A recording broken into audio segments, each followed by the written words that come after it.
And tonight on our Great American panel from Project 21, Fox News contributor Deneen Borelli is back, and he is Don Imus's longtime radio producer. Bejesus, the one and only Bernard McGirt. Can I say that on Holy Week? The hell are you looking at, Hannity, BGs? Go on ahead. Make sure you go to church this weekend, fella. I'll be there. I'll be there. And she, Associate Professor of Political Science, Occidental College, Caroline Heldman, is here. When am I going to speak to your students? I think that would be good. Come on down, Sean. Oh, I'll bring them here. Yeah, why don't you bring them here? That'll be easier. We should all go on a flight, go 3,000 miles. Why not? Exactly. We should all go. All right. Well, yeah, we should. We'll have a big round table. We'll bring the kids in. They can throw, you know. Love your way. Love our way. Your classes must be crowded, by the way, is all I have to say. But are your classes crowded? My classes are crowded. You give easy A's? No. Oh, no, I don't think it's absolutely not. It's not the You're a grading. tough grader. Very tough grader. I hate that. I wouldn't bother. I wouldn't go to your class. It was, all right, let's start with Donald Trump. He's been the news of the week. It continues. He was on Fox and Friends, Allison Camerata, and here's what happened. I have a major show that's a major hit, and it's got another 5 weeks to go, 5 or 6 weeks to go, and I'm not allowed to do it. Otherwise, you'd have an equal time situation. So I'm not allowed to do it. So I would have to announce after May 22nd. The finale is May 22nd, so I have to announce after May 22nd. Right, but it sounds like you're getting closer to a decision. Oh, I absolutely am. In my own mind, I think I've made the decision. I feel this country is it's a disaster. What Obama is doing to this country is a total and complete disaster. Sounds like he's in. It does sound like he's in, and it sounds like he's promoting a show. And I actually think that he's being underestimated because he feels a little bit like a used car salesman. But he is doing something really smart, which is appealing to middle class, working class people. He's going to get some of these, Reagan Democrats on his side. He's also appealing to birthers because, 48% in Iowa believe that the birther myth. Yeah. So he's being underestimated in this, I think. Oh, she snuck in birther myth there. She is not a believer. Well, he used the birther thing to get attention. He was clever. He got it. And he's speaking common sense, blunt talk, the whole thing in the Middle East. We spent the $1.5 trillion on 2 stupid wars and all of that stuff. And people are sick of that. But also, to me, he's exposing the cowardice on the left. For example, they're fairly silent. You have big mouths like Keith Olbermann tweeting about SC Cup should be aborted. Where are they with the viciousness against Donald Trump? They're silent because they're afraid he'll punch them right back. I mean, they went after with a vigor. They went after Sarah Palin, Christine O'Donnell, and now. Oh, this is why I think he's getting so much traction. It's the fight. And he's not intimidated by anybody. He'll speak. He's not PC, and people love it. And that's how you build your whole career. Bill Maher calls Sarah Palin the C word. I mean, where is Bill Maher? They hate Trump. They're all afraid. Right, but there's one problem, Deneen, I'll ask you because you're a conservative. He does have some issues because he's got to convince the base that votes in the primary because he wants to run as a Republican that he's conservative enough. Now he's changed some positions over the years. One supported nationalized health care. One supported, what else? Raising taxes on the rich. A couple of very significant issues. Is that an obstacle for him? Well, I think what has him out in the lead right now, really the Republican Party and the Democrat Party have issues. And Trump is a straight shooter. He says what he means what he says. And people right now want representative leadership. We are tired of the weak leadership that we are experiencing right now under President Obama. So if anything, he is someone who people are looking towards to lead our country. They see him as a successful businessman, and he means what he says. But is any of his positions, the Kelo decision, eminent domain, any of these things bother you? Because I think that's the next phase for him. Like, for example, I think the toughest question Mitt Romney's going to have to answer is on Romney Care. Romney Care. I think Newt Gingrich, maybe some of the toughest questions are personal. I think every candidate has, Mike Huckabee, it's going to be pardons and paroles. So every candidate's going to have a tough question. Obama won't get a question about Bill Ayers, my own personal pet peeve. But can he overcome that in a primary, which is very different than a general election? I think that he has no idea what he's going to face. He's got skeletons in the closet. Politics is How do you know he's got skeletons? You don't Everybody know that. has skeletons in a successful I don't have any skeletons. A successful businessman. You have skeletons in your closet? I have Plenty of them. So many I don't run. I'm smart enough, but What Trump are is they? not smart enough to not run. Like the skeleton. If he had skeletons, he wouldn't be putting himself out there like this. He does have some policy problems, but the thing is, he's saying the right things right now, common sense things. You see, no, I think this is it. He's pointing out, I think this is the best message he's got, that America is in decline. It's not Yes. what we want to hear, Right. but it's unnecessarily in decline. This country should be #1. You know, I love the fact that he said, it's embarrassing when we put up a $40 tent in the back of the White House when we have a state dinner. He's right. But listen, our current president bowing to leaders around the country, doing the apology America's tour. arrogant. Yes, and then also look at the gas prices that we are experiencing right now. There's no reason why we should be looking at $6, $7, possibly $7 a gallon of gasoline.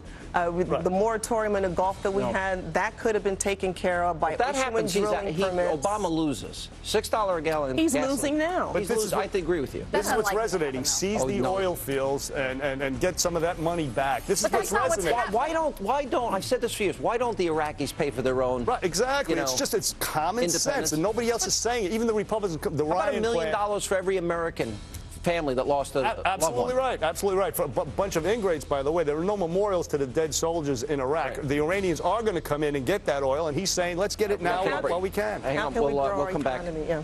Oh, Greta Van Susteren standing by now. Greta Van Susteren on Greta Wire has been taking whacks at me all day, and there's a battle going on, and we're going to end it right here.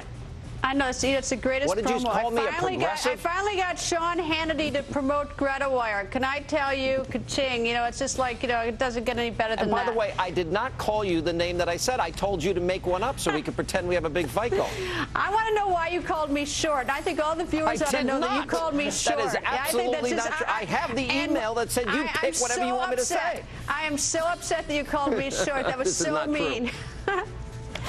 Anyway, Donald Trump is on tonight at the top of the hour, and he didn't call me short when he, said he won't call me short like you, Sean. So he's our guest tonight. Plus, Dana Perino's here, and also Congressman West. And we got a complete show tonight. It's gonna be fun. Back to you.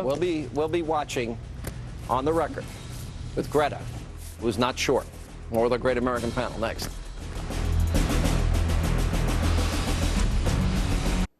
And we continue now with our Great American Panel. All right, so everyone out there sees the price of gasoline going up. D.C., $5 a gallon. Hawaii, $5 a gallon. About 8 states, $4 a gallon and going higher. The price of a barrel of oil, we're told, is going higher. Saudis are reducing output. When Barack Obama is running for re-election and the price of gas around the country is $5 a gallon or higher, how does he justify saying in Brazil, we're going to, help subsidize research, et cetera, development, and we'll be your best customer, and we don't drill here in this country? Explain how he explains that.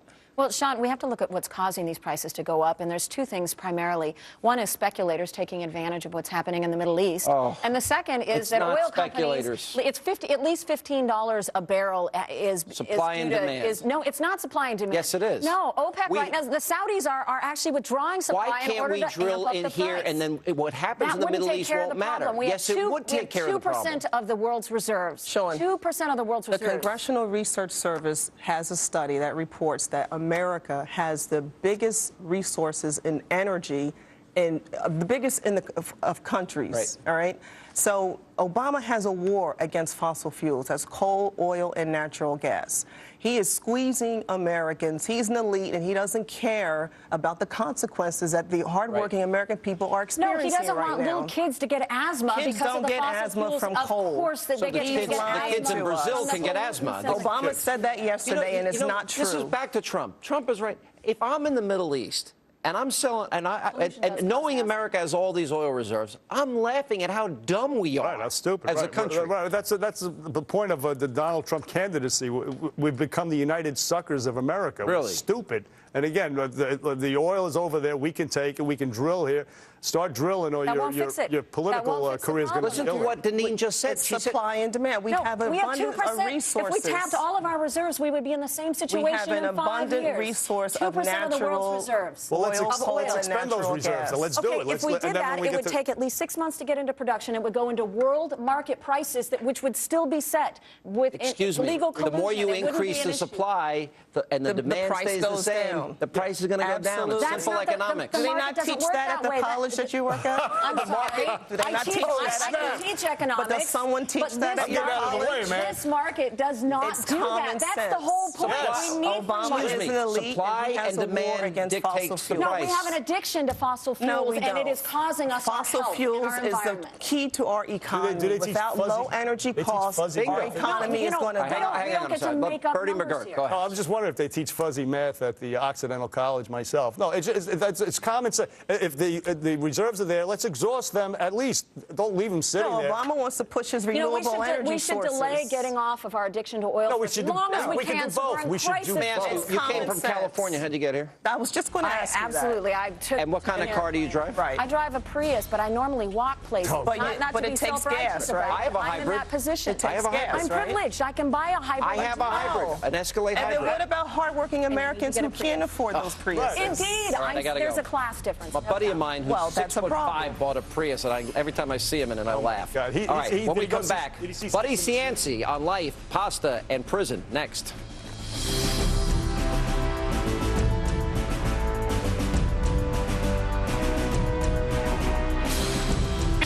From Providence to pasta to prison, Buddy Cianci has certainly made a name for himself over the years, and now one of the nation's most notorious mayors has written a new book about the roller coaster that is his real life. And I recently sat down with Cianci to discuss politics and pasta, how I prosecuted mobsters, rebuilt a dying city, dined with Sinatra, and spent 5 years in a federally funded, gated community, and I live to tell the tale. Take a look. How are you? Thanks for having me. Now, you and I have known each other for years. Yes. We agree on most political things. Right. You were mayor for what, 21, 22 years? 21 and a half, yeah. Yeah, and I lived in Rhode Island for a period when you were there, and you were just this colorful figure. How did you end up in this federally gated community called jail? That's a good question. I've been trying to find out the answer to that question for the last 5 or 6 years, or more than that. You know, when I was mayor of the city of Providence back in 1974, I actually ran as a Republican in a Democratic city. And they had a machine going on there for years. And I ran with all the greatest intentions of having the most honest, most open, most transparent administration. But I found out, and that's what this book shows, what politics is really like. Let me ask you, because you were 21 years mayor. Yep. And then you end up in jail. Isn't that Well, and there's a RICO charge. You were Yeah. just all the other charges. yeah, everything gone. Everything else Not gone. guilty. And 4.5 years of your life, nearly 5 years of your life in Yep. jail. 4.5, yeah. But I know you well enough now, and I've discussed these years with you. I mean, you have one story is funnier after the other. Oh, yeah. It does not seem to have impacted you that you spent that much time without your freedom. You have to find humor in everything. And by the way, you have to dig deep in your soul. Anybody, I went to trial based on the fact that it was a RICO charge, and they were like 47 when they started, and to listen to all those not guilties. In fact, I was convicted of a charge, conspiracy to commit a crime that I was found not guilty of. Go figure. You told me the story that even in jail, you got along with everybody. Oh, sure. You tell the story. You apparently had a bunch of cellmates. Yeah. And you were all about to go down to the whatever, and it's isolation. Oh, yeah, the hole there. The hole, because somebody didn't have a toothbrush. Exactly. And you were the one that brokered the deal. Yes, I did. There was a. Why does that not surprise Well, you know, me? the big thing in prison is there are two sets of rules. There's the prison rules of the U.S. Bureau of Prisons, and then there's the inmate rules. And, you know, here you have people, 12 men living in a room. And it's claustrophobic. It certainly is not exactly the Ritz-Carlton. And so you sit in there, and the biggest thing in prison is respect, and respecting someone's house, their space, their bunk. And so this one day, one fella allegedly stole someone's toothpaste. And they went around the room, all 12. They voted him to knock him out of the room. Vote him out of the room. You know what that means. There's going to be an investigation. It's in the book. And everybody is going to go to the hole. So I went around the room, and they said, well, he should go because I had my book stolen last night, or someone else had something else. So he must have done it. They came around to me, and I said, I think you're all nuts. And let me tell you why you're nuts. Because the reason he doesn't have any toothpaste is because he doesn't have any money. So I said, the way to solve this problem, I mean, who are we to judge? Here you are. You're a bank robber. You live in the top bunk over there. You're a computer hack. Who knows what you did?